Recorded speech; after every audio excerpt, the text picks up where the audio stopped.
for whoever first time it is, I want y'all to introduce yourself to my audience, my crowd, my teachers and my students, because at times we all teach each other. A lot of times I'm the teacher, a lot of times I'm the student, because we bounce ideas off of each other and we share in the intelligence that we have. HEAL is an acronym that stands for Healing, Elevating, Analyzing, and Learning. My name is Brother Lakim. I appreciate y'all presence, and these two brothers right here, it's y'all first time here, so please introduce yourself. My name is Corey. Corey, I'm coming from community outreach. Okay. Okay. John Gilmore, I'm also with Community Outreach LLC. We are a PRP company as well as community outreach. Oh, okay. Glad to have y'all.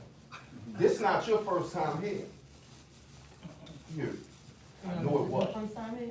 No. No, that ain't the first time. She was familiar. All right, so this is what I wanted to ask everybody. You know, my way of building is I engage in conversations that excite the mind and stir the emotions and things like that. With the latest cutting of the food stamps by your president, President Trump, I want to know how do y'all feel about that? What do you think about that? How do you wrap your mind around what you think is about to take place because of that cut? And do you think nothing is going to take place? Do you think, and I'm just troubleshooting with some thoughts as I always do, give a little monologue before I put it out on the floor. Do you think that this is part of martial law, the whole New World Order thing, to get everybody in an uproar so they can justify sending the state troopers in? Do you think that blacks would be wrong for looting stores? Or do you think blacks should expect, here's the flip side, the government to provide for them for the rest of their existence? Do you think that they owe them blacks reparations, and since they haven't given it to them, do you think food stamps is some kind of relief? Talk to me. Let's build on that. I'm gonna speak on that first, because for me, for my business, I'm been slinging chips for 24 years now. That's peace. I appreciate your chips too, below. Yeah, absolutely. So for me, like, I seen how like that really impacts my business. Right. You know what I'm saying? Because at one point in time, it was, you know, the first through the 15th, I knew everything was gonna be good, because that's how they, you know, the food stamps would come out. Then later on, they start putting it out in segments, like, you know what I'm saying, by your last name and so forth and so on. Right. So I know firsthand how that affects everything, especially my business, but I also look at it from a standpoint like, excuse me, I think that food stamps taking care of people for the rest of their life is I know that's not what it's intended for. Right. But I feel like it's almost an abuse of a privilege, if you ask me. You know what I'm saying? Like even Section 8, we go to that. I come from the projects. I know that shit is generational.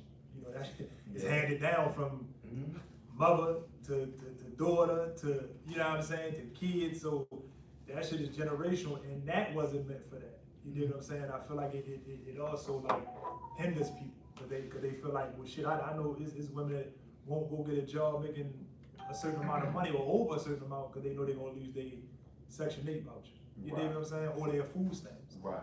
You feel what I'm saying? So it's like, it's not that, I think it's a mindset, like, you could do better, you dig what I'm saying? But it's like, shit, why would I if I can get all this help right here?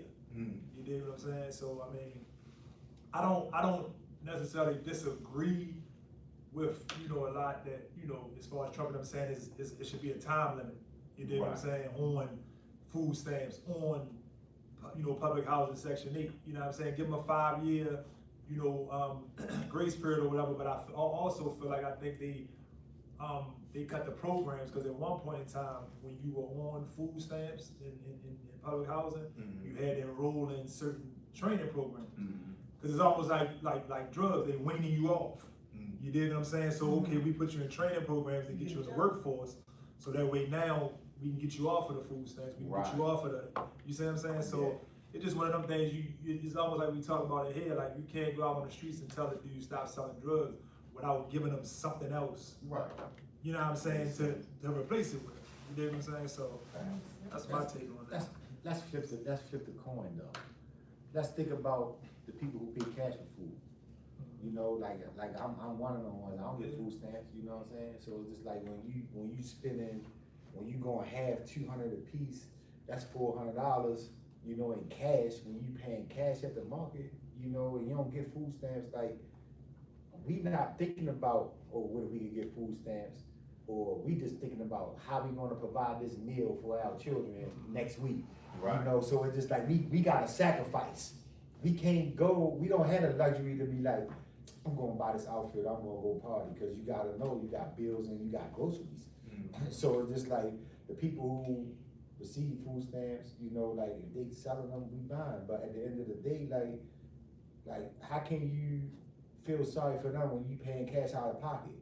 You understand what I'm saying? So it's just like you go to Sam's or you go to one of them bargain like Costco or something, $200, you walking out there with a couple items, you like, what the fuck?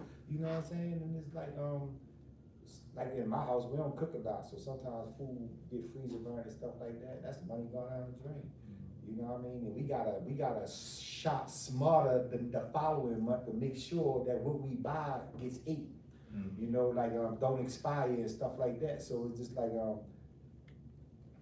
yeah, let them step up and see how I feel. You know, let them come out of pocket with cash and pay for groceries at the market, because again, you get these large amount of food stamps every month, and you know, and you buying all these snacks and all this stuff like that. Like at the end of the day, like man, you look at it as free money because you ain't work for it.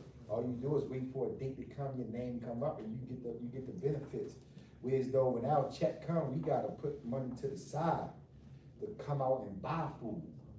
You know, so that's different. Like at the end of the day, like our culture, we gotta do more for ourselves. We gotta stop depending so much on the government. No, That's the number one thing, because at the end of the day, he was raised in an environment where we like the easy way is the way to go. Like we gotta apply ourselves. We gotta put more effort into a better future for ourselves. And welfare is not the answer. You know what I mean? We all come from it though. Yeah, we all come from it. My guys, We ain't doing bad. Yeah, but see, I seen it firsthand from my grandmother to my mother to my aunts. But all of them changed it around, so that's why I know it can be done. You dig what I'm saying? Like my grandmother, you know, was college educated. She went to school. She got a job. You dig what I'm saying? My mother, you know, stopped getting high, got herself together, got a job. You dig what I'm saying? My aunts, you know what I'm saying? They got their shit together, got jobs, or they married a nigga that had a job. You know what I'm saying? So either way is ways out. It's just about a mindset and changing your mindset, to be honest. Because I think, like you said, sometimes they get, you know, people, it hinder them and make them lazy. Because you ain't got to work for it. You ain't thinking about your credit score when you on welfare. You ain't thinking about a credit card. You know what I'm saying? You just thinking about them food stamps when they come every month. And it's like you not gonna make an effort to make yourself better. You understand what I'm saying? So like the goal is to get better. You wake up every day to improve your lifestyle and the way you live it. You know, like just because you buy the refrigerator loaded all this food, you think that's loving on your children, like you doing what you're supposed to do. You had them, you gotta feed them. The same way like when our parents had us, we had to be fed. You know, the easy way is just not the way, man. And it's sad that a lot of us stuck in that mind frame. You know, I'm gonna go give me some food stamps. Like, come on, man, go fill out an application. The same application you fill out for no food stamps, you could be filling out for a job. Like you get something once a month, or you could be getting a weekly income or a bi-weekly income, depending on your choice. So it's just like at the end of the day, like in the jobs out here, you know, they had job fairs on a regular, they had all kinds of stuff. So I used to tell my son when he was getting his little check, I say, would you rather get something once a month or you get something every week or every other week? And you'll appreciate it more because you work for it. Yeah, I agree. I want to throw another monkey wrench in the game real quick. The matrix of the trapment is always socio-economic. So it's always on a deeper level where it don't only handicap you physically. What food stamps has done, not to everybody, like I don't like to generalize, is that it's like a mental paralysis set in. where the person has lost the active ability to even apply for a job because mentally they checked out. So it's like a lot of people, I try to get them jobs, and then when I bring them to the people, they be like, "Where's your resume?" They ain't got no damn resume. It's like the basic steps to get them where they need to be after they ask for the help or the relief. They have not qualified themselves to really even get off of it. So it's like, I think Tree touched on it when he talked about the preparation stage for that independence, because actually welfare has robbed them of the ability to even be independent anymore. Now, which goes back to the question where Fife was hitting at. Is it even fair for us to ask our enemies for help and think that the help is sincere? We know what the welfare done. It acts to remove the man from out of the family. It kind of destroyed that structure. So my view, just a slight hint at my view, is that hopefully with the removal of this handicap, it'll force black people to come together, since we don't like to do that. Hopefully this will force, I saw on Instagram where the Young Lords, I don't know if y'all familiar with them, but they're a Puerto Rican group that used to work with the Black Panthers, called the Young Lords. The new Black Panther Party and the Young Lords was in Harlem giving out food to the community. And they said, we starting early. So in my mind, I'm like, damn, that's that community love coming back. So the devil, the administration, the government, they very well may be indirectly forcing us to bring that love back that we lost for each other through that pain. Like even and me and Mark was talking about this. I had Mark on the phone earlier. The unity of like the projects and people on the outside, they wouldn't know that when we around the way we fight each other. They would just think when we are in neighborhoods, we stick together.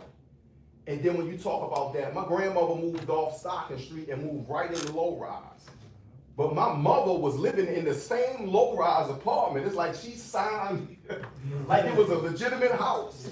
Like she signed the project lease over to my grandmother, and she moved right in the same apartment. And so that's that generation thing that we're talking about.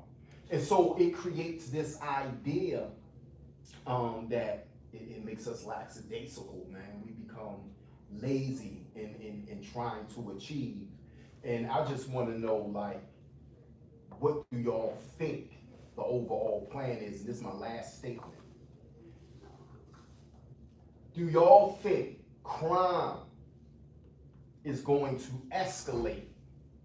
And if crime escalates, right, do you think anybody is going to feel normal? Like, are we going to have to go back and like really pack it? Like, these young motherfuckers might even try me. Shit so desperate now. You get what I'm saying? Like, are we actually going to, you know what I'm saying, be having to, you know, pack our heat? Or is it not going to be that serious? Now, me, Marty, and Dose had a conversation earlier.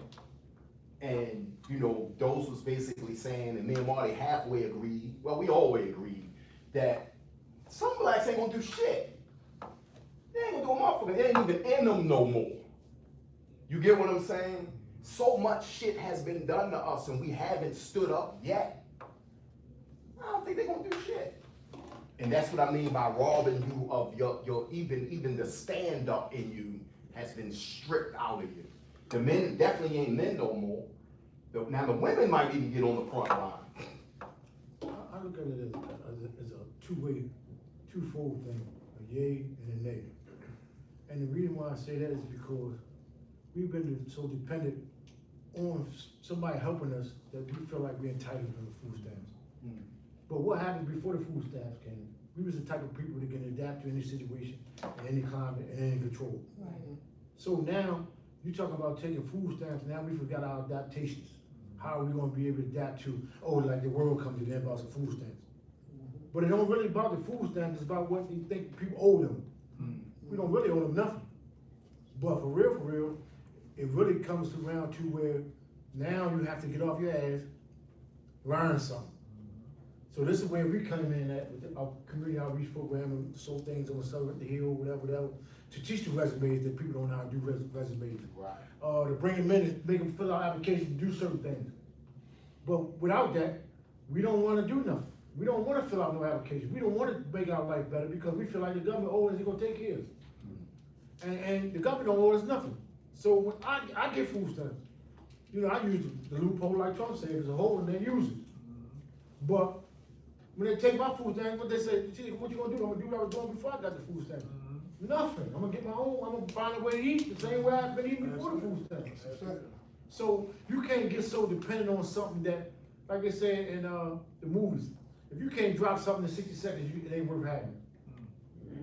Cause you got so dependent on it that now you think the world comes to you then. Never get Is attached that to something heat? you can't The walk heat- away. Never get attached to something you can't walk away from. Right. In 60 seconds.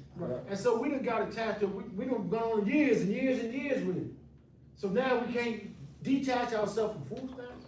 Are we for real, are we talking about riding for some food stamps, for some food? It's not about feeding your family, it's about now I gotta find another way to feed my family. Now I gotta get off my ass what I supposed to did 5 years ago and do something for the day that I should've did 5 years ago. Can I say something, please? Was you finished? Go ahead. All right, so I feel like it's a double-edged sword. I feel like systemically, I always, when I think of black people, when I think of the struggle, when I think about culture, I always think from a place of grace because of how damaged we are. You feel me? Not to make no excuses, but I'm just dealing with the reality, right?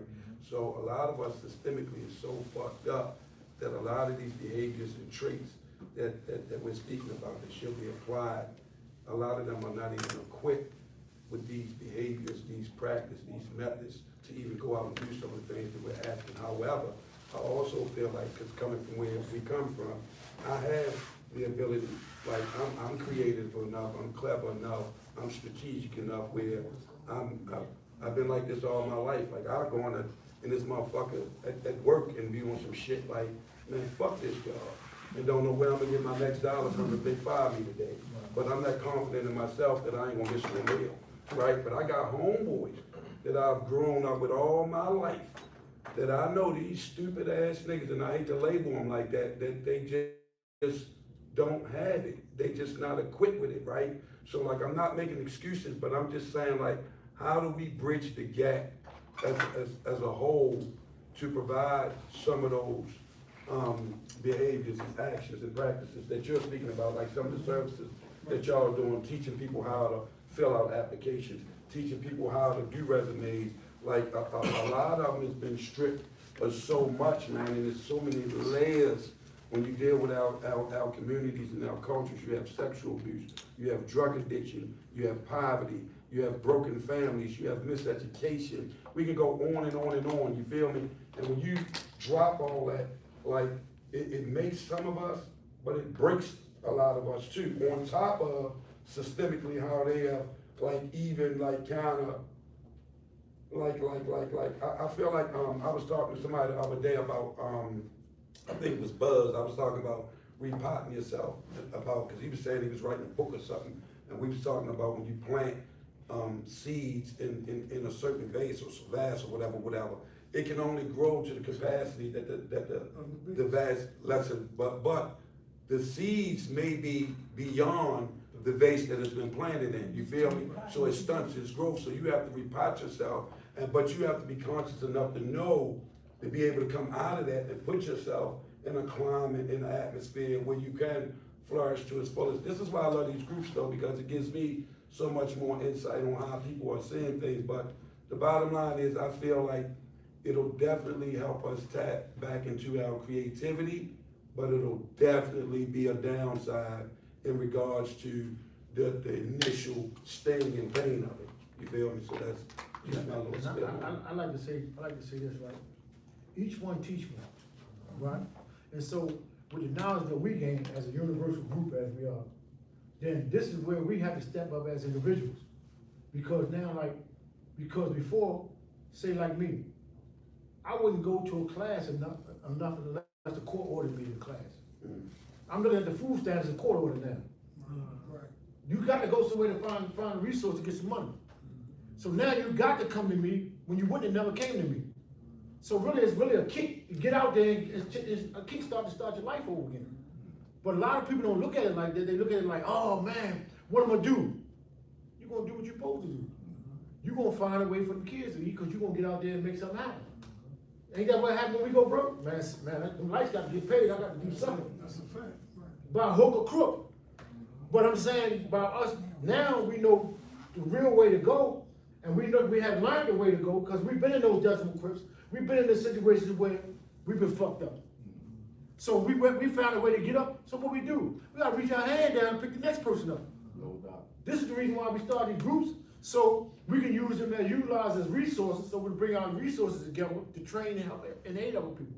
Right. How we can aid other people if they ain't gonna never get off their couch from watching TV because they know their food stamps coming. Mm-hmm. But now them food stamps ain't coming, and they heard they got a group down here to teach you how to do something. Yeah. They gonna keep the doors open. There you go, y'all. You gotta also keep in mind, like, the skill tactic. It's fear. You project the fear onto the people to see their reaction. Like, they know taking them benefits away what kind of power it can cause. You know, people already talking about what they're gonna do once it's gone. But my thing is this, you gotta look at it like this. You look around this room right now, everybody that's sitting in here, we struggled at some point in our life. Right. We ain't thinking about going to running no grocery store if they cut them food stamps. We ain't thinking about that. So the same way we overcame our struggles and provided for ourselves, you know, that's just like lie about to come home. You know, he was dangerous, this, that, he gonna crack his. You coming home with a whole different mindset. You feel what I'm saying? But the people that know you, they projecting the fear onto everybody else. You understand what I'm saying? So that's why I'm saying, like, at the end of the day, you gotta look at the bigger picture. They projecting the fear to get a reaction. And then when they get the reaction, then they gonna move however they choose and do. But like, it's gonna cause too much problems. If they was gonna cut food stamps, they did that shit years ago. I think it's a boot tactic. Yeah, they did it years ago. I think I'm sorry to cut you out. Me personally, I look at it a bunch of different ways, right? For one, us as black people, we ain't nobody more creative than us. Nobody, period. Say that again. We've been, Put that energy back out there, beloved. Say that again. you know, is nobody more creative than us. If you think about everything they created, it's gonna lead back to a black man. It's nothing. So it's like, at the end of the day, I'm looking at it more than one way. Yeah, take them motherfuckers.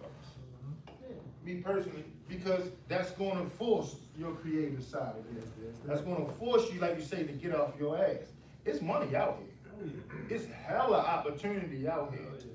You know what I'm saying? It's gonna force to form that family organization again, that two-income household. Your kid's a little older now. Now your kid got a job, you got a job, the wife got a job. All right, we can make this motherfucker spend. We don't need no motherfucking food stamps. We gonna make it work. And then what's also happening in the process is, it's like, I look at it like we caught in a storm, because I don't even really feel like the beef is about us as black people. It's about the foreigners. I feel like it's something on that bill. Well, this is something that I was told. It was basically something on that bill that Trump don't want to sign off on. It had something to do with the foreigners. And he not signing off on it. So now it's a domino effect. And you gotta, I feel like his whole angle, I don't agree with the motherfucker with a lot of shit, but you gotta destroy to rebuild. It's gonna get ugly for a while, because you breaking those habits. Man, you take my stamps, man, you taking this, you taking that, you taking this. But the hustlers gonna look at it like, oh shit, I got to add some shit. You know what I'm saying? I'm about to bring this out, I'm about to do this, I'm about to do that. It's gonna be some motherfuckers left behind. Everybody ain't gonna make it. You see what I'm saying? But the motherfuckers that wanna survive, the motherfuckers that do got that, and the motherfuckers you can't reach, because you can't reach down and help everybody. You can reach down that motherfucker, They pull you with them. they try to pull you down there with you. So it's like, we gotta understand what's going on. Yeah, it's an issue, but as a black motherfucker, me, in my heart, I feel like we gonna come out on this shit on top. Even if it was meant for us to be at the bottom. That's just who we are. You can't keep us at the bottom. We create every motherfucking thing. They wanna be like us. Everybody wanna be like the black motherfucker. It's not a culture out here that didn't take something from us to create theirs. It's not one out here. So it's like we the leaders. That's why they hate us so much. We never done shit to the white people. Or whoever race. Why they hate you so much? For what? We the motherfuckers that always bite our tongue. You smack us upside the head, we turn the other way. We just said half of the motherfuckers ain't gonna do shit. So why you hate us so much? You see what I'm saying? Because y'all know our potential. They taking all the shit away, and the motherfuckers complaining they so used to the shit. I had food stamps. I told my mother, yeah, they sent me a letter, baby, in November, we did. It's over. It was a nice run, you know what I'm saying? But I ain't thinking about that shit like, oh shit, the world coming to an end. No, hell no. I went on and ordered some of these motherfucking courses. Yeah, I'm gonna add this to my resume, I'm gonna add this to my resume. You know what I mean, this gonna counteract for that. You know what I'm saying? I like it, me personally, because it makes you tap into your potential. Yeah, no And doubt. you realize how much opportunity is out here. And then a lot of that shit ain't no good for us in the first place. We talk about that shit every day. I mean, every time we together. Eating more healthy. That's why I say this. I came in here and fucked my whole shit up. You know what I'm saying? Like I haven't been doing go none for of the it. vegetable pizza, brother, and the salad. I did the vegetable Brother, pizza. you The salad was over in the corner. You know what I'm saying? So it's like, you Fuck it know, up and you can't I hear. use this as my cheat day. So it is what it is. I don't have no more cheat days. But you know what, Y'all always storming on. But I think it's gonna backfire for real, because it's gonna force us as a culture to unite. Yeah. You know what I'm saying? Because like we talking about each one teach one and helping each other. That's what's gonna happen. Cause we resilient. You know, we come from making something out of nothing. You know what I mean? So we not gonna go without. You know, they gonna eat, we gonna eat. I think it's just, I ain't gonna say a ploy because it is what it is. But the world not gonna die. I mean, everything the sun gonna come up tomorrow regardless. Whatever Andy says. You know what I'm saying? That's what I'm saying. So at the end of the day, the ones that's gonna wanna make it, we gonna make it. The ones that's gonna wanna keep making excuses, that's what they gonna do. You know what I mean? And that's just simple as that, for real. No doubt. Yeah. I look around the room and I said, damn, it's everybody in this room has helped somebody in this room some kind of way. Like we already got like a small community, and like our main goal is to like spread information, spread knowledge. Mama Gray leave, y'all. And then, All right, mom. Trying to get a ride. and then, Here come Trey. and then, actually enlighten the masses and keep them updated on the most current issues that we can. You know what I'm saying? It's like, I never got food stamps. I wanted them, I tried to get them. They told me when I came home, somebody else had already used my shit. It was this big controversy. I didn't know who in my family to aim my gun at first. So I just said, fuck it. I kept it moving. I took that shit on the chin and I kept it moving. I never had them and I wanted them. I wanted them like a motherfucker. Every time I went down there, it was always some shit. And anybody know me, one thing I'm still working on is my patience. I said, man, fuck them food stamps. You know what I'm saying? But luckily I had good friends who loved me sincerely and I love them back, and our energy reflect that. And you know what I'm saying? I maintained. It's like, even before this situation with these food stamps, I'm like, damn, man, that's serious, because I know a lot of people really are dependent on it. And for the children who don't really understand what the fuck is going on, they're going to see a change in what's coming in the house. It's like growing up on Christmas. And one Christmas, you just ain't got shit. You're like, hold the fuck up. I mean, goddamn, I know we wasn't rich, but it was something in this motherfucker for me. You know what I'm saying? So, like, I think about that, like how it affect the children who don't yet have a grasp or a handle on their life yet. Like, you know, damn, you know what I'm saying? And I see you fight, and the idea of community like what we all have touched on, I think like this, don't even wait for tragedy to strike. Like for the conscious ones like us, just already be doing that shit. You know what I'm saying? We talking about community outreach. Clark hit me the other day like, look, boy, I got an idea. I was like, all right, okay, this motherfucker sent me the whole shit. I'm thinking it's just in his head. But he got the whole shit already laid out. I said, okay, all right, bang. Shot that who I needed to shoot it to. And now we waiting to work from that point on. It had been, at least everybody in this room, some kind of way, we done politicked. You know what I'm saying? Some kind of way. I wouldn't even be in this room if it wasn't for Martin. You know what I'm saying? I came up with the idea of the Hill Group, but overall, I'd have never even been in this building if it wasn't for him. That's why I say I got sincere friends that sincerely love me. It's people in here, every time they ask me to connect them with somebody, the shit work. You know what I'm saying? I be on top of that shit. I don't drop the ball. I think that's why I take it to heart when motherfuckers drag their feet with me. You know what I'm saying? I mean, God damn, is that the energy I'm giving you? But I think that sense of community, that's what we need back, because that's what we lost. You know what I'm saying? And them crackers know that. Trust me, they studying us. But They know. they're the same ones that want it. Out of every government shutdown that's ever happened, I know I'm a lot younger than a lot of folks in this room right now. Oh, really? But every government shutdown, they've never cut food stamps. This the one year they wanna do it? This the one time that they wanna do it? Out of every other government shutdown, every year, for however long the Senate's been in place, for however long it's been in place, Yeah.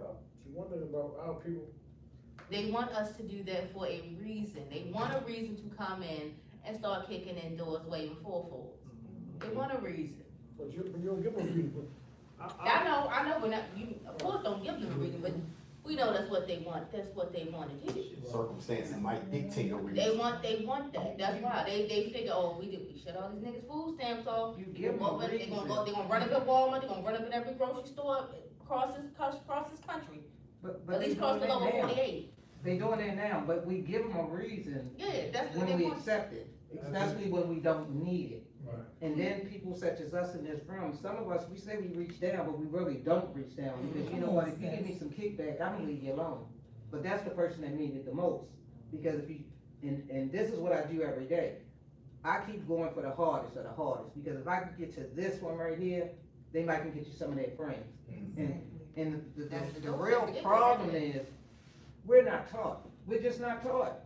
You know, and they do need, that, the food stamp is a survival skill for some of them. They work them food stamps to pay the bills. They don't all go and have 4 carts pushing you out the way. Some of them, I'm gonna do this so I can pay my phone bill, I'm gonna do this so the reality of it is, what I'm saying is, more white folks get food stamps. They do. They The started, numbers show. they That's a started, fact. that's a The numbers fact. show. That's a fact. There's more white on welfare than black. But we make the When they most did noise. Yeah, we make They more sit noise down about and it. get the benefits, Yeah. because we do the legwork. We do the See, legwork. they ain't gonna be looking, the Because white they folk not know gonna that look. we gonna stand up. See, the white folk they gonna go sit in the meetings with the congressmen and the senators and cuss them out and fuss them out and this, that, and the other, and tell them we ain't voting for you next time. And that's how you come about change. They heard us In with the food. black community, they gonna go bust windows and start looting. They hurt us with food stamps, but what we gotta do is hurt them too. Yeah. Because what we gotta do is don't buy them turkeys, don't They- buy that Christmas stuff. Yeah, don't. And guess what happens? It hit the economy. We the biggest consumer. We the biggest consumer. So you gotta hit them where they hit us at. You gotta also think about it, like I say, it's a scare tactic, like, I think you it's look at it, Mhm. stores like Walmart, supermarkets, whatever, their CEOs and their corporations, they on guard. If y'all cut these food stamps and they start leaving our stores, guess what? We gonna stop donating to y'all campaigns when it's come time to run. So it's bigger than us.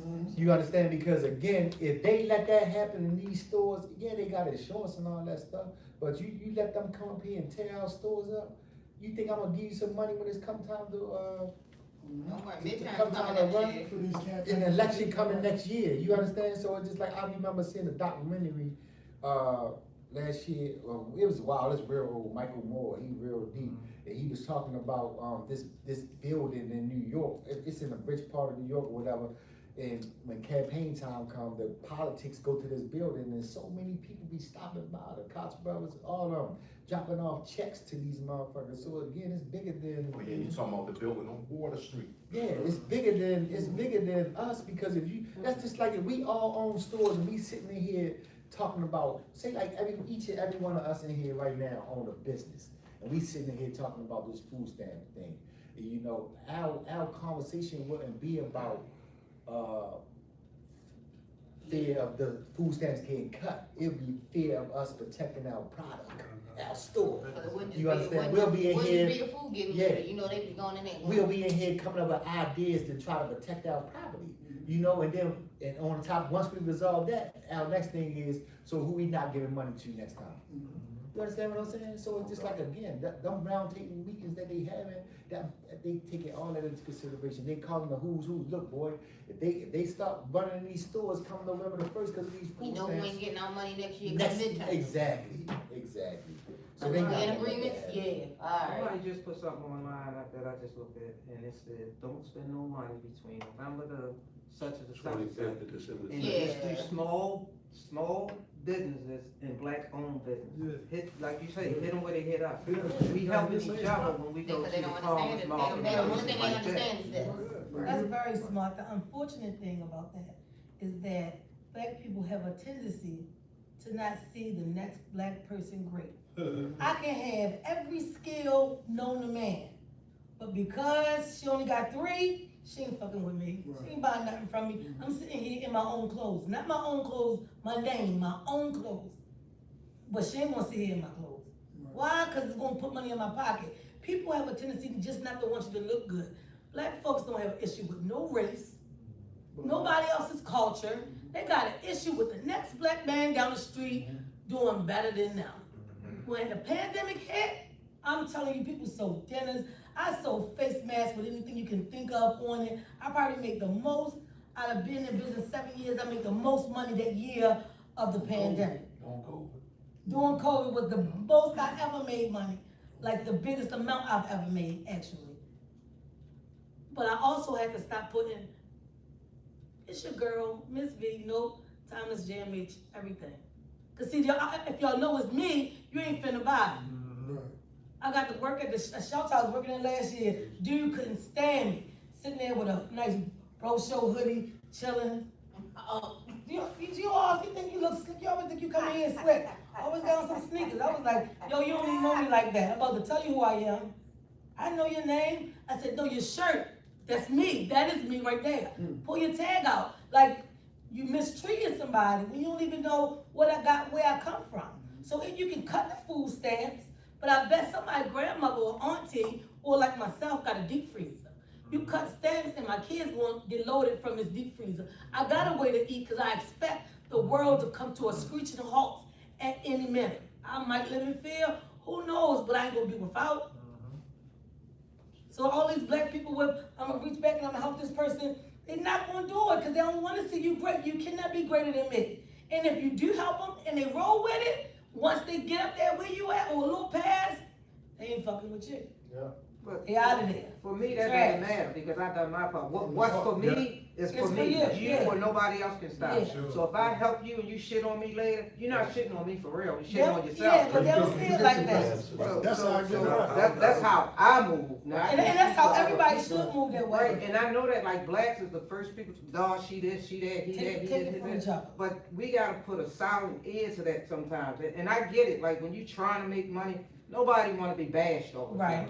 That's not cool, I'm trying to make money, I'm giving back to the I'm community. trying to help you. Y'all don't know that, but it ain't for everybody to know, because what I do is for me and to help the community. I don't have to tell you, oh, I did this for this one and that for that one, because then why am I doing it? That's the real reason, why are you doing it? Right. You know, if I help you and you come up, I'm all right. I'm still happy for. I might can't stand you, but I'm happy for God, I can't. you. I'm happy for you because I'm gonna get mine because I know how to get mine, That part. and I know when you look out for other people, You gonna come back. yours come It's back another threefold. way, yeah. You know, and we gotta get past that. Like I can't do it, especially with these kids. We gotta be able to touch these kids.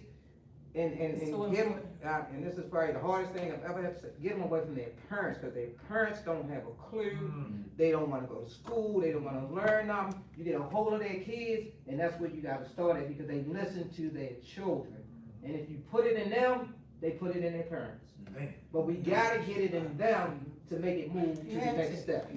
That's serious. I think it was Clarence 13X who said, go after the young, because the old have to follow them in shame. That's a fact. And that's what's happening now. Like, we never thought it would be reversed, but that's what's happening. It's a verse in the Bible that say the older for counsel, but the younger for war.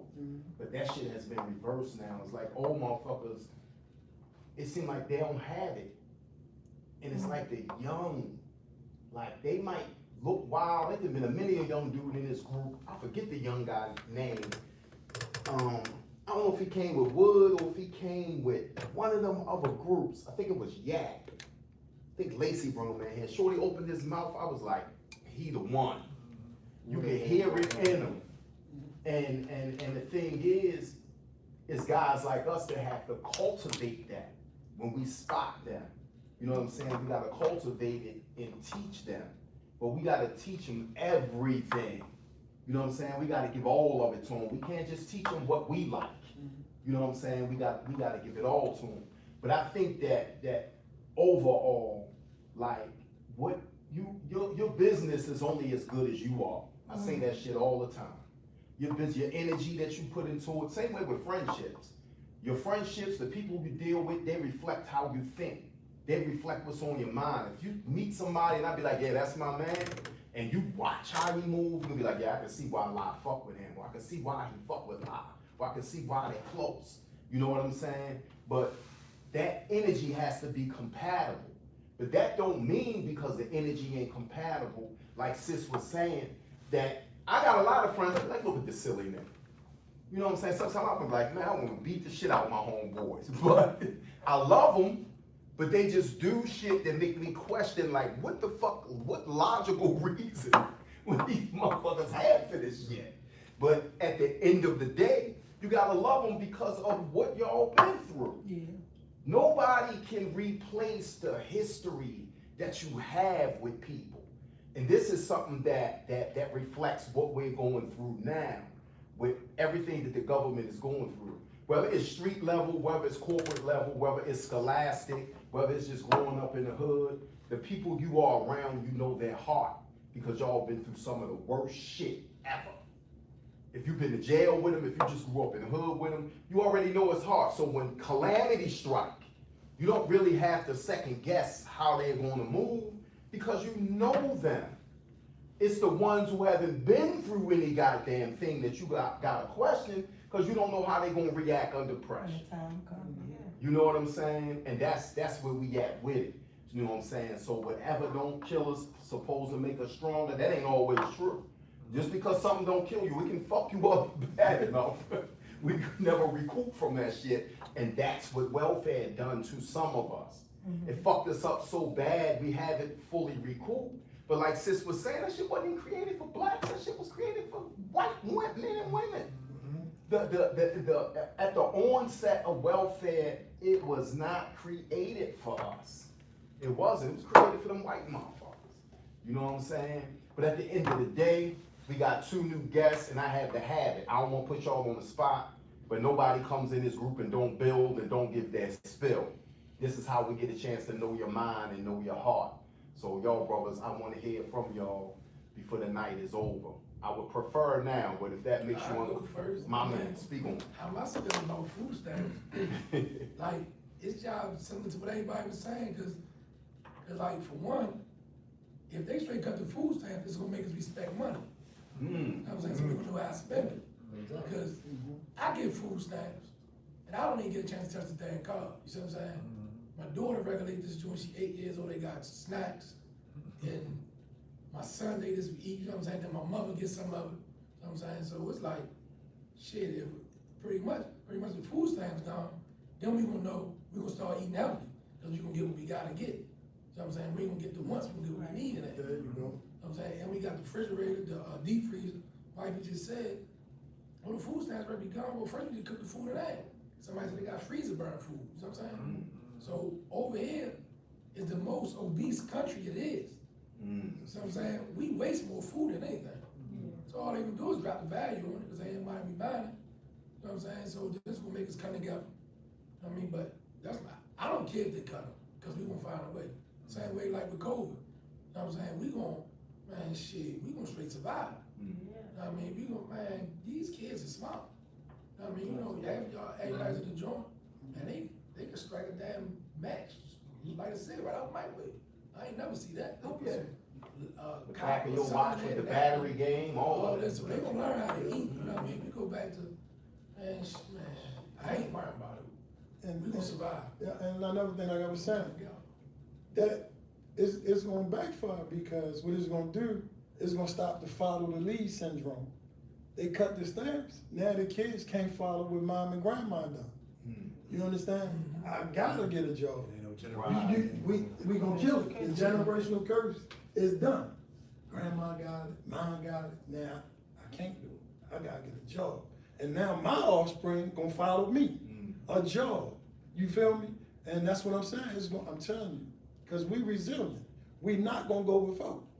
I agree with that. I just want to say, and I always do this, I often do this in the groups, man. It's really heartfelt, man, to look around this room and see different shades of blackness, man. To just hear us build and get our minds cultivating and tracking in the direction of speaking positive and uplifting each other, supporting each other, elevating each other. So, like, I just think, like, we don't do this enough. So whenever we do this, man, I don't want us to minimize this. So I think we should all just take a second, man, to give each other a hand for just being here and being in this space right now. So,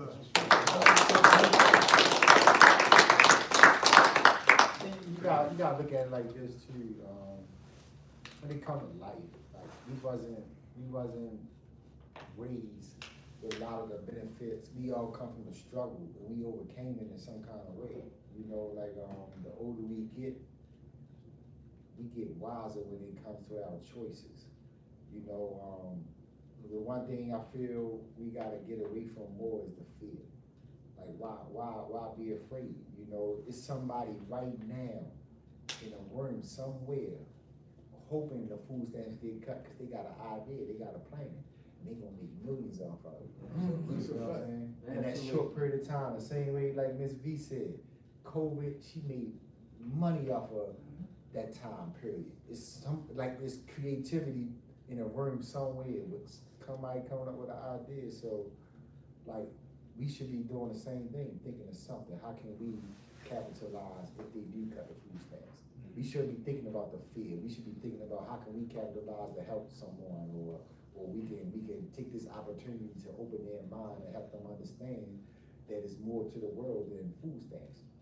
You understand? Because like I say, it's opportunity out here. People come from overseas and they come over here, take advantage of the opportunity. And they doing better than a lot of us that been here for our whole lifetime. I see it all the time, the foreigners, and you know, I got a good friend of mine, and I gauge her towards some of the people I know, CDL, you know, going back to school, and it's like, I be telling other people, like, yo, you gotta do this, gotta do that, and it's like, what are you waiting for? You feel what I'm saying? Like, when I changed my life, I changed it for, I needed a job or career that could fit my lifestyle. I can't just I'm not a labor whore. I'm not gonna be doing a whole bunch of overtime and all that. Like, I got ideas for days. I'm just waiting for the opportunity to come when I get that title on my name that I'm gonna just splurge out there, because I got, my vision is already there for what I wanna do. So sometimes you gotta plan ahead. You gotta already see yourself living in that moment. You know, these people buy buildings, they get storefronts, they get these big insurance policies on them to get the money from it. You understand what I'm saying? The same thing with life insurance. Like, if you got life insurance, cancel it, term life, and get whole life. You can take that money, you can start your own business, you can do whatever with it. It's whole life.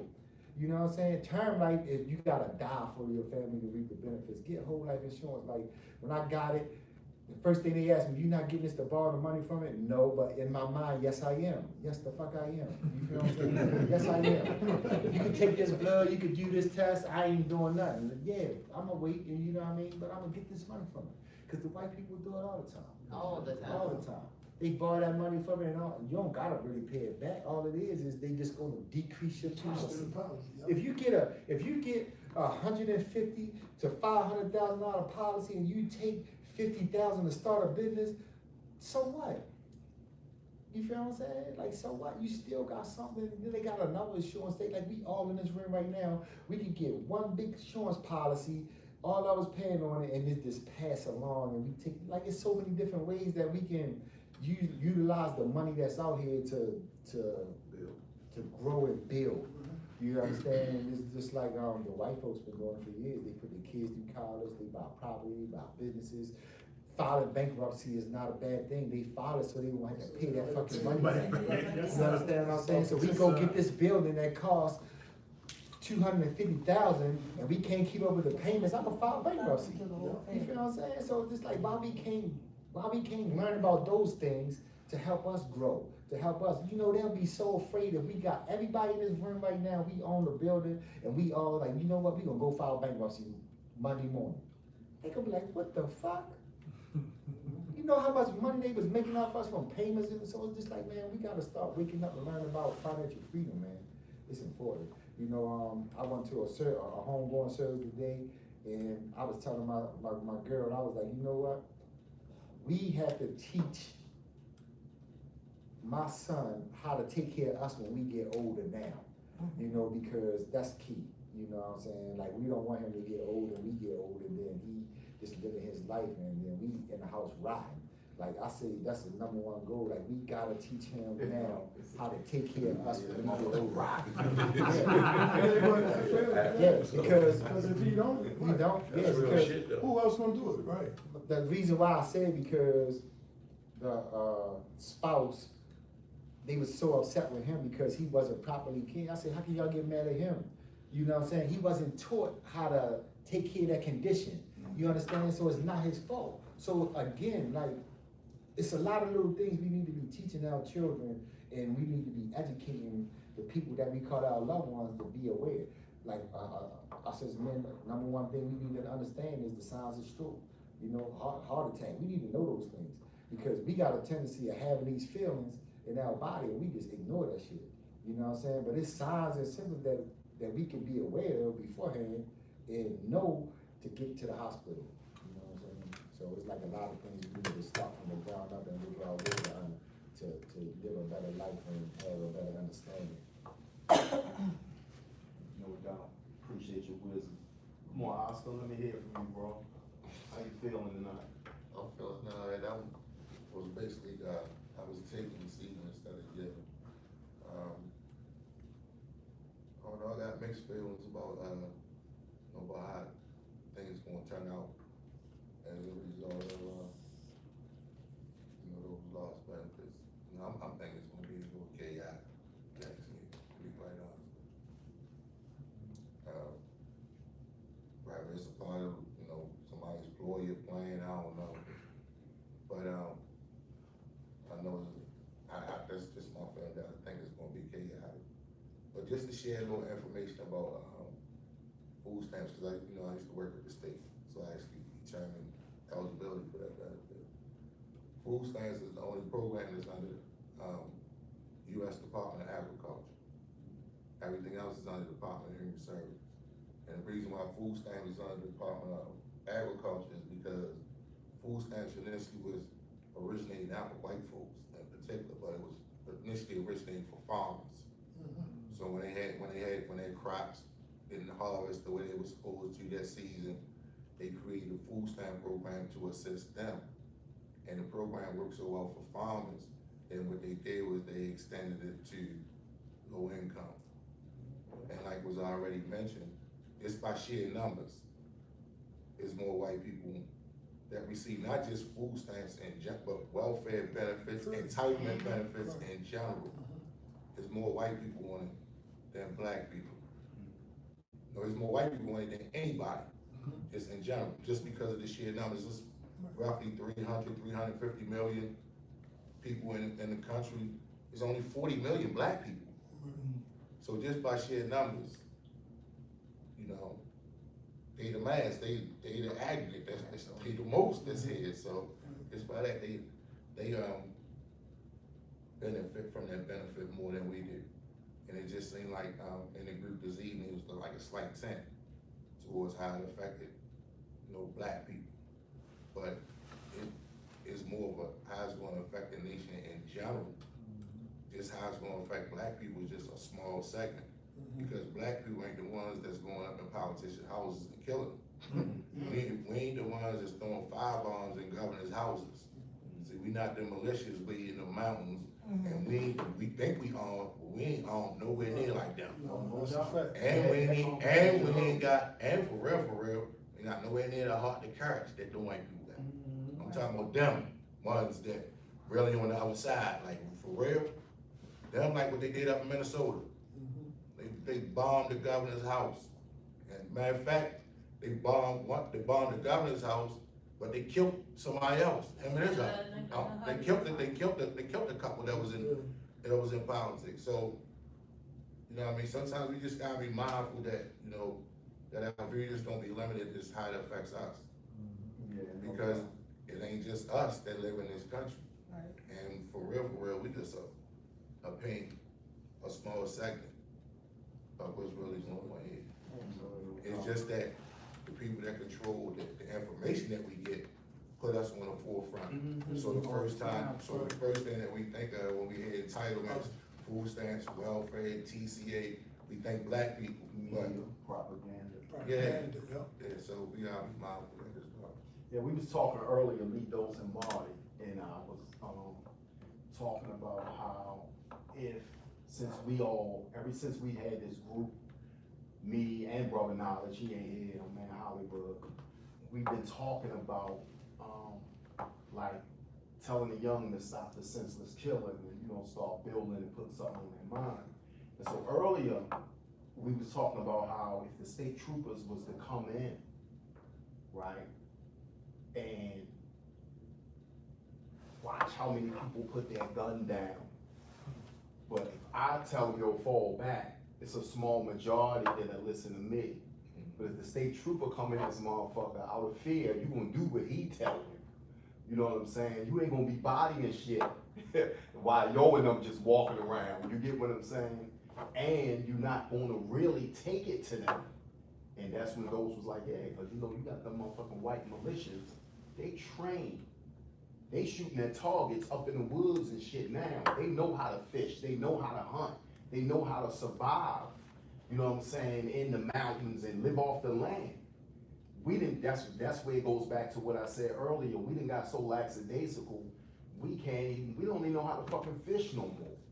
We can't even put bait on a hook and throw that shit in the water and pull no eats in. So a lot of us, we're gonna have to resort back to a criminal lifestyle because our skill set to survive just off of nature has been nullified by doing nothing, just sitting around and not exercising that thought, that idea, or either, you know what I'm saying, that body movement or that function. And I primarily focus on black people because I'm black. And I understand the definition of just using it loosely when I say I'm black. You know what I'm saying? But the other nationalities or people, I focus on them secondary because they're not directly around me. But like you said, that don't mean as a whole that this shit not going to affect everybody.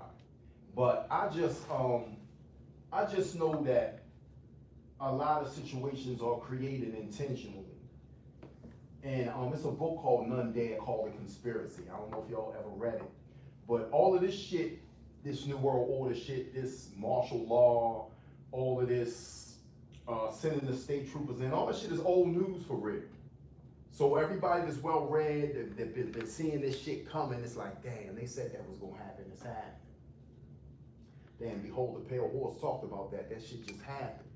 You know what I'm saying? They talked about all this shit with the money, the value of the dollar falling, it's not backed by silver and gold no more. This shit, it's a promissory note, it don't even have no more value. So basically their whole monetary system is about to collapse. And now we have to come up with something, but the question remains, and like we always ask, if the government was to fall in totality, do we have the skill set to govern ourselves? Do black people have the skill set to be independent?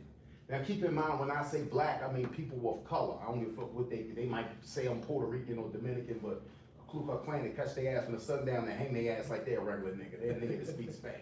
But I'm just saying, you know what I'm saying, that the reality of it is the independence that we cry for, you know what I'm saying, we very well may not even be equipped to actually carry that shit out. You know what I'm saying? And this is another reason why this training, it has to take place. You know what I'm saying? That's why I like what Wood done with his group. I didn't go though. I think you went, Fife, when they went up in camping in the woods and shit. I supposed to run, I ain't go. Who in here went? You ain't go either, Trick? Nah. That was lumps. You didn't go ahead? That was sand and lumping. Yeah, they went Yeah, up cause there. not recorded. Ricky and all them, yeah. Yeah, but Lump, Bill. Bill, all of them went, and they went like on just a retreat on survival in the woods and shit. They was in sleeping bags and shit, and they was just regular homeboys and shit. And you know, they joked each other about niggas was hearing bears growling and shit. They woke up, Wood in the truck sleep like, what the fuck, Wood's supposed to be over here with us? But the idea and the concept was like to get back into the idea of living off the land and getting out of that comfort zone that we're so used to. And it was like a form of bonding amongst each other. You know, they started campfires and went fishing and shit, and you know what I mean, just was out there. You know what I mean? And I think that's what we need to focus on, and we need to focus on learning how to survive. We need to start, even though we do it here, every now and then we'll have youth class and we'll teach them how to tie neckties and, you know, how to do their little resumes or whatever. But I think we need to step our game up. You know what I'm saying? I think for what's getting ready to come, this is like, we need to take this shit to the next level. You know what I'm saying? Also, so our groups don't become redundant, but also because we really need that shit. You know what I'm saying? We definitely really need it. If this idea that me and Clark and a few of the other good brothers here have take place, then we'll have a lot more resources, you know what I'm saying, that we can bring to the table. Because we're gonna have to step our game up, man. But we got some business plans, some business ideas, and we always thinking, even if the shit don't come to fruition, at least we add it. We working, we shooting until something hit the target. You know what I'm saying? So that's what we up to. Like I say, usually our group be mob deep in here, but you know, it ain't about how many here, it's about who's here. You know what I'm saying? And I appreciate y'all for coming out. And I definitely would like to hear from the brother here before the night is over. I don't want you to think that I leave no stone unturned, bro. Oh no, I knew it was coming back. I saw the sign like I was on the road. Okay. Yeah, that's what's up, man. Yeah. Again, my name is John. What's up, John? How you feel? I'm great. That's what's up. I'm glad to have you. Made it another 37 years since yesterday. Oh, okay. That's I heard a lot of different things from a lot of you. Some I didn't agree with, but a lot I do agree with. Reference to the food stamps thing, I think that it's deeper than just food stamps, as we already know they play with us all the time. But I think that as long as we can make sure that we keep our mindset the right way, because as you said, it's not us that's on some of those things. So it's not going to be us that's going to be doing some of that crime. The crime is going to rise from that. Facts. But, you know, a lot of us go missing all the time and no one's really looking. It's not us shooting. So just all these different things happen, but we do need to continue to watch each other and not just assume that we might be about to do something to each other. But I also really, really feel like we can't allow these people to keep doing just stepping up and saying that it's black people when it's not. We also need to make sure that, you know, that's a government program and there's rules to it. And there's people that aren't doing their jobs that we hold ourselves accountable, but some other people need to be held accountable as well. There's people that go to school to come up with these policies and then knowing how it's gonna end, and we still will let them do it while we turn the other cheek and just allow it to happen. I don't believe that we should be on any of these assistance, so-called assistance, but at the same time, I really just I can't let it go that these people are already trying to make it seem like they shouldn't be held accountable for it. If you make these policies and then just take them away from people after you wean them on it, you put these people on it, you teach these people to be on it, you force these people to fight each other to get on it. Some of these waiting lists are long. Some of these people that actually do need this help, that can't walk, that can't work, that can't see, that can't do anything, and just to take it away like that is crazy to me. But that goes to say there's plenty of other people that really shouldn't be. They are playing with our tax dollars. But again, they are taking our tax dollars. There are people that are working, federal employees that have been working for like 2-3 months that, oh man, somebody showed me their check. It's like, it's $0 on here. You still gotta go to work. That's crazy to me. That's something that was supposed to be gotten rid of back in the 1800s to me. But, you know, I think that, yes, we do need to make sure that we hold ourselves accountable, but some of this other stuff should not happen at all. And, you know, as long as we continue to not allow things to just happen to us, I think we will definitely be better off. I got a question.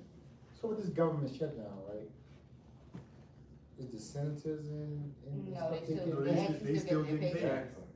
They still get paid. It's written in the Constitution that they still get their paychecks, while everyone else, Wow. who is what, DOD, DOJ, I think people at the Pentagon, things of that nature, Social Not getting Security, paid. Wow. they're not getting it, and they still have to go. And I have a customer that actually works at Walter Department of Reed. Defense.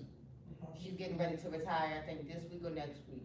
They still sell her, she still had to come to work. And she is a nurse at Walter Reed, where every president goes, Obama goes there, any senator, when they are fucked up, that's where they go. She's going each and every day for nothing.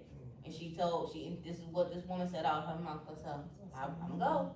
You ain't gonna get the whole 8 out of me. I'll give you 3 hours and I'll be home.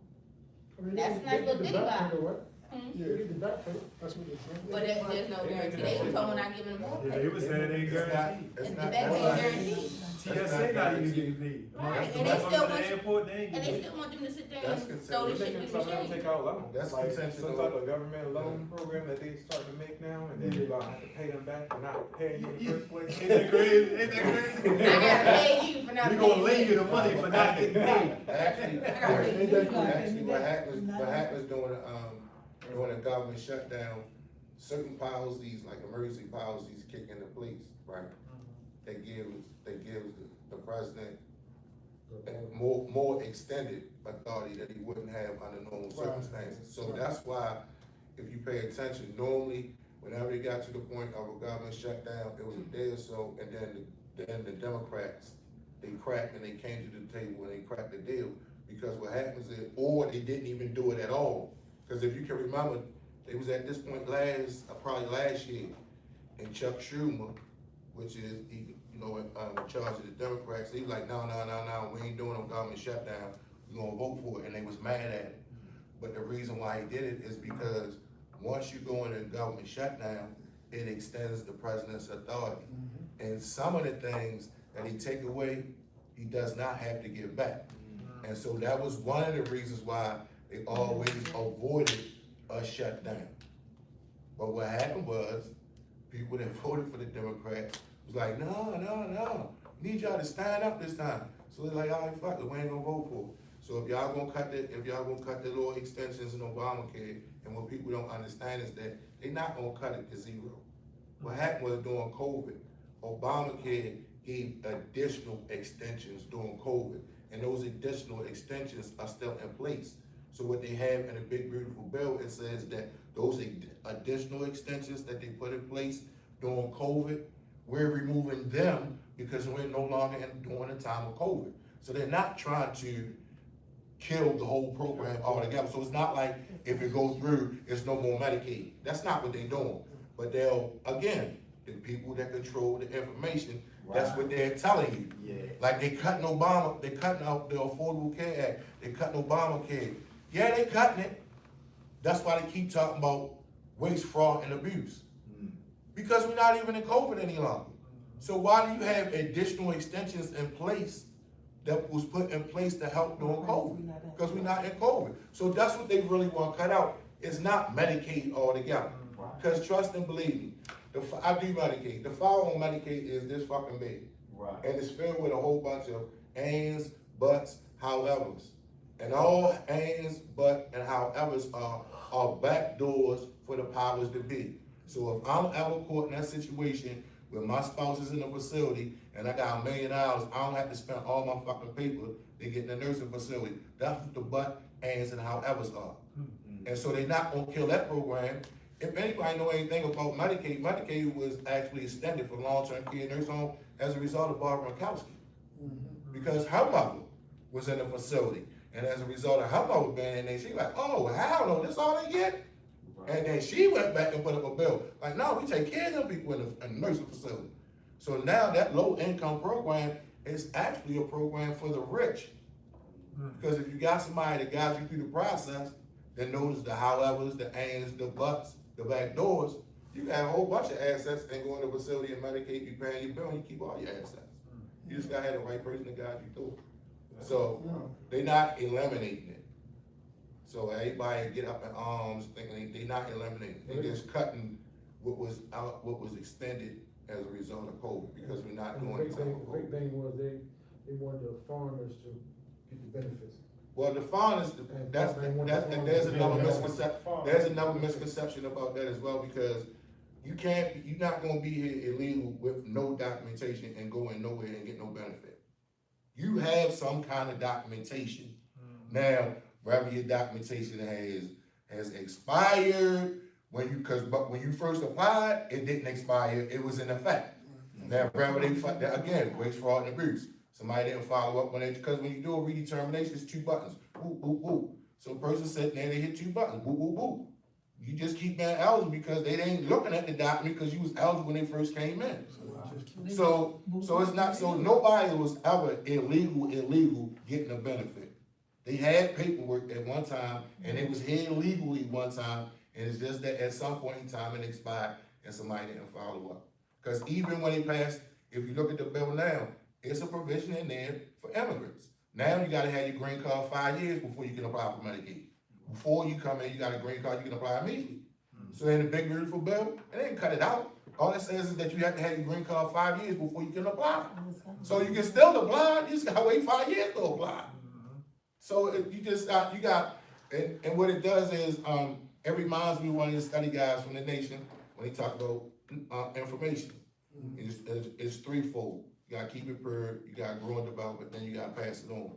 And what a lot of people do is they get the information, but they skip step two. They don't grow and develop it. So they don't do no research on their own. So everybody that heard about this big, beautiful bill, but I guarantee you that most of the people that you talk to have never even looked at any of the language in the big, beautiful bill. And then they pass it on. So they skip the research and development, they get the information, and then they go to 3, pass it on. And then they put their intent to it. Because when people ask questions, instead of them saying, I don't know, that's a self-esteem issue. Because nobody wants to say they don't know. So instead of, I'll make some shit up. That's why step 2 is keep it pure. You gotta grow and develop it, keep it pure, and then pass it on. No doubt. That's what's up. Yeah, that's fact. 2-5. That's what's up, I like that. Got Man, my I'm good ready to go brothers, back man. home and leave these hoes alone. That's what we doing here, man. We make it plain, we explain it, we unpack it, man. You know what I mean? We let people walk out here feeling like, damn, I learned something. And we all, the student and the teacher, all in one. We learn from each other, we teach each other, we build, we grow. You know what I'm saying? But whatever gonna happen and whatever's gonna go down, I just know that we gonna be on top of our shit. That's it. You know what I'm saying? And whatever resources I got, then I'm gonna have my resource papers out here next time and just have them stacked right here. But I want y'all to know that for all of my brothers, man, that need jobs, if y'all know somebody need to get their GED, send them to me, man. Let me know and I'll plug them in so they can get that. So, you know what I mean? We can make that a reality in their life, man. Yeah, I got a motherfucking new job. This motherfucking kid I got, this shit is a goddamn job. Turn his name into me, but look, do we have a resume and stuff already ready? What's his? She. It's his daughter. He told me his daughter. Oh, your daughter? Yeah.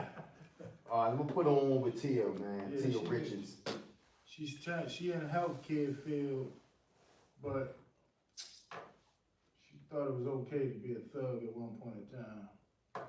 Another thing, they opened up, That shit don't work. we opened up a community, With the health community care. center. We also opened up Yeah, now she having a rough time. We also opened up a community center on Garrison Boulevard. And, we taking people to come in and need therapy, work efforts, stuff like that, PRP, is that right, Father? PRP. So we opened up that, so y'all need some people need, if you find us. Yeah, we tied to with the jobs. Yeah. We, you know what I mean? Each one help one. But that's once again what Clark was saying earlier, man. I feel like, and I think we was all saying the same thing, a roundabout way, like, it'll almost force them to get out here. You dig what I'm saying? They like, shit, I ain't got food stamps. So shit, girl, where they hiring at? Yeah. Oh yeah, I'm on Garrison, they got the jobs up there. Oh yeah, for real? So now they, you know what I'm saying? Because at the end of the day, they ain't just gonna sit back and not do nothing. They You got dig what I'm some saying? So they gotta have something. You dig what I'm saying? They gotta have something. And then my thing is, I think we talked about this before now in the groups. You know, Wood always go off about this shit. It ain't, you know, about the Mexicans. It ain't about, they ain't over here taking nothing from us. They just doing the things that niggas don't want to do. Like, you know what I'm saying? Like, back, motherfuckers don't want work. And McDonald's and fast food, no Ain't no shit. you know what I'm saying? Then They we don't want get them mad at construction, you know them. what I mean? So Right. they do all the jobs. Mexicans, you go get a whole truckload of them and they gonna go do whatever you want them to do for the least amount of money. You dig what I'm saying? But they gonna work and put that money together. You dig what I'm saying? They know how, like you said, they know how to survive.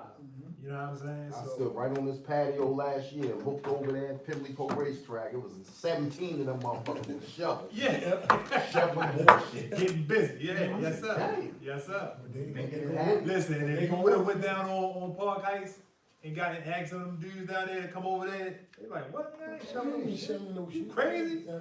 You know what I mean? We standing here with a sign. Yeah. The rest of all the new developers and the stuff to be done is done by Mexicans. No, that's All the real. road work and all that stuff, you see, they be That's Mexicans real. out there. In the hot sun, and it's 110 degrees, they be out there. They Because put on one of them hats. Listen, Mexican women and everything. They got the hard hats on and the boots, and they stand out there with the sign in the middle of the street, flagging and all. You know what I mean? But, Yeah, you got weed going $15. $15. And I ain't got $5 skill set. I want a $30 He got pay. $15 in his pocket. Listen, man, and that's the minimum wage. I remember when I was coming up, minimum wage was $4.25. Yeah, $4.25. $3.75, yeah, and then You know what I $4.25. mean? Now it's And $15. Then you got $5.50, you been doing it. Yeah, you was good. Yeah. Well, I'm blessed, man. I ain't never had a job in my life, man, until now. Yeah. I did 31 years in prison. Y'all probably sick of me saying that shit, but I ain't never had a job in my life. I never paid taxes. My fucking Uncle Sam got his hand in my pocket. Well, I'm telling you, this rascal won't take me. Ain't alive on Hey, it. bro, This is probably the first day you went downtown. It's all about taxes. You just ain't know. You ain't know, bro. That's You all. ain't know, that's all. You ain't know. Ain't lie. They stick you up, You ain't know. they stick you up without a gun. It's all about taxes. If you don't pay them taxes, they're gonna be on your heels. Yeah. question. Man. Oh, they gonna get that. You just gotta have the right person to handle your shit. You know how? I got locked up before that, I looked at my document, they said I owed $700,000 for taxes. I'm like, $700,000 for what?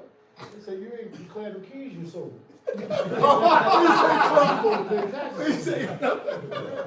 They want theirs, huh? Sound like Jeff Johnson. They want theirs. They want tax on everything, you gotta declare if you selling drugs, they want that money. That's Give crazy. them my tax for the drugs I sold. And that crazy. That's crazy. That government mean, boy. That's tax bill. But hold up though, you know I think about that, right? Because at one point in time, liquor was illegal, right? They made it legal and now you can buy it in the store. At one point in time, marijuana was illegal. Now, you can buy it in the store. They say now, like, if you selling drugs, and say you woke up today and say, I'm done. You gotta go down to the police station and say, man, as of the day, I no longer selling drugs no more. So all the things you got from me was down there. If you don't got nothing from me, this day on, then I'm free. You can't give it to me. Yeah, you declare. Oh, yeah. Yeah, You you stop declare that. you're done. Yeah, that's it. I pay my taxes, whatever over here, and I'm done. Don't open up nothing new. That's crazy. That's crazy. But who does that? Right. Nobody. Nobody. And they know you ain't gonna do that. That's why Right. people They hate never it. shit like that. Right. They know it. Well, we can use this time to wind down, man, but I appreciate y'all thoughts, appreciate y'all coming out. Got my man Storm and Norman in the building, man, my old road dog, man. Motherfucking Storm and Norman, man. But my thing goes down, it's all about resources. It's all about resources, and it ain't what you know, it's who you know. That's a fact. So a lot of times, That's a fact. when you in these groups, is to connect, to build, not to tear down, as you would say. And like I say that all the time. A lot of people get up here and they don't want you to get up here, and because they like, they try to bring all the information that you got, all the knowledge you got, so they can kick you to the curb because they ain't really genuine. Right. But you can feel genuine in a person when you're talking to a person or understanding a person who's for you and who's against you. No doubt. And so we've been embedded with them instincts. We just go against them. Cause you know, you say, I feel something, but he wouldn't do that to me. Yes, he would do that to you. That's a fact. So don't second guess your instincts, but in the same process, we trying to build a unity, a team. We trying to make it grow where we can each one teach one, each one help them. So that way we don't have to worry about saying there's no big eyes and little U's. We together as a team. That's the reason why I come to groups, to build it. And make our own teams, that way we don't have to worry about what they doing. Right. Because if you ain't worried about what they doing and we doing what we supposed to be doing, then we gonna shine anyway. Better believe it. So that's the way I look at it. Yeah. It's all about collaboration and Every support. time you come, it's Cause you ain't gonna be, something you can take home with you. Congratulations on that PRP program, cause it's very necessary. I just quit last month. They told me I was spoiling my clients. Most clients, don't drive, but all the good food pantries, county areas. So I would give me a day off from my morning job and I would go to every food pantry, get 6 bags, take all the bags, divide them up, and give every family a bag. They said, you're spoiling them. Just give them the paper, the flyer, give them the resources. I said, they don't drive. Well, they'll figure it out if you. I said, I can't fuck with you. Right. You don't even really care if they eat. You know, when I get mad, I tend to, my language changes a little bit. But Clark used I just want to share this when especially when you're working in a mental health field, you gotta be careful about all that extra stuff that you do because you have to still remember that it's a healthcare professional and a patient relationship. Yeah. And oftentimes, and I'm not talking about anybody in particular, I'm just speaking in general. Cause oftentimes when you're in those in those particular positions as a healthcare professional and you're assistant, oftentimes you cross that line. And when you cross that line, you actually damage that relationship in the long run. Because when you go to hold them accountable, you're not gonna be able to do it. Right. Because you already crossed the line from patient, professional to now it's personal. And so it's the same way like anything personal. If it's your man, he gonna expect more than what everybody else get, and you gonna be giving more to them than everybody else get because that's your man. But as a healthcare professional, everybody's supposed to get treated the same because you don't want to discourage anybody from participating in therapy Right. as a result of they feeling like they got They're left not out doing enough. because they had to make their way with the referral paper to get their food. However, because you really fuck with them and you don't really fuck with them, you gave that person a ride. You could damage somebody in treatment and not even knowing that you're doing it. So that's why a lot of times your supervisor in the healthcare field, you be thinking that they just being a bitch when they tell you like, nah, you're going a little too far, but they're not really doing. I'm not talking about anybody in particular, I'm just speaking in general, in the healthcare field. In the healthcare field, I'm not speaking to anybody in general, I'm just speaking about in the healthcare field because it came up in the group, because oftentimes that is a stickler point when you're trying to supervise somebody in their field. And I've been in that scenario in multiple situations and occasions where you're trying to explain like, yo, you're doing too far, and they can't see it because they in it. Like, I'm just helping. No, but you're helping too much. Now you're making them dependent. That's part of your job is to help them be independent. So if you got 20 people in the group, 18 people shouldn't be going on their own and 2 people getting a ride. All 20 should be going on their own. Or all 20 should be going on their own. Here's the referral, here's the address, you need to get there to get your food, because your job is to make them independent. Because when you're removed from the equation, how they gonna do what they do? And I'm not talking about anybody in particular. I'm just talking about from a supervisory position in the healthcare, in the mental health field. Nobody in particular. So if you found something that can help you, because you keep thinking I'm talking about her, but I'm really not, because one of the things that Norman said, if you pay attention, which is key, is he pointed out that that's what she did. That's one of the first things he did, so I'm pointing to her. Listen though, so I understand. Are we genetically wired to do that though? Huh? Like, are we, like, I feel like, and I don't really roll with her, but I'm gonna roll with her. You don't roll with her? Right. But like, when you work around people, how do you build relationships? By over time, by getting to know them, by understanding their strengths, their weaknesses, right? I'm not talking to anybody. But I see what you're saying. No, because